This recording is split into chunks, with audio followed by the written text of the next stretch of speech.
Mega princess Niharika తన ఒక మనసు ప్రమోషన్స్ మొదలుపెట్టి అన్ని పత్రికలకు ఇంటర్వ్యూలు ఇస్తోంది. ఈ నేపథ్యంలో ఒక మీడియా సంస్థతో మాట్లాడిన నిహారిక తన మనసులోని మాటను బయటపెట్టి చిరంజీవికి ఊహించని షాక్ ఇచ్చింది. తనకు చిరంజీవి నటిస్తున్న 150వ సినిమా కత్తిలాంటోడులో ఒక పాత్ర చేయాలని ఉందని, ఆ పాత్ర నివిడి కేవలం 1 నిమిషమే ఉన్నా తాను పట్టించుకోను అని, అందువల్ల తనకు ఒక పాత్ర ఇవ్వమని తన పెదనాన్న చిరంజీవిని అడుగుతాను అంటూ నిహారిక తన మనసులోని కోరికను బయటపెట్టింది.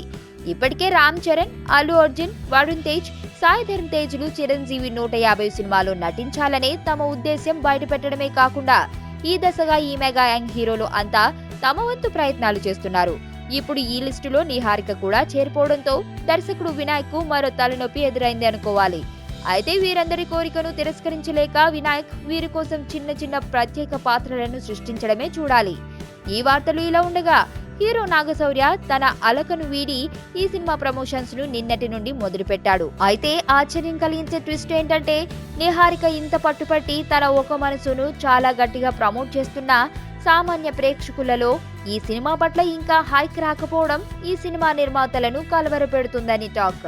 ఈ సినిమా రిజల్ట్ ఎలా ఉన్నా నిహారికతో అల్లు అరవింద్ తన గీతా ఆర్ట్స్ బ్యానర్ పై బాలీవుడ్ మూవీ పీకును తెలుగులో రీమేక్ చేస్తే ఎలా ఉంటుంది అన్న ఆలోచన కూడా చేస్తున్నట్లు తెలుస్తుంది. బాలీవుడ్ లో ఈ సినిమాలో తండ్రి కూతుళ్లుగా అమితాబ్ మరియు దీపికా పదుకునే నటించినట్లుగా టాలీవుడ్ లో వెంకటేష్ నిహారికలు గాని, లేదంటే నాగార్జున నిహారికలు గాని ఈ పీకును రీమేక్ చేయాలని అల్లు అరవింద్ చాలా లోతుగా ఆలోచిస్తున్నాడు అని అంటున్నారు.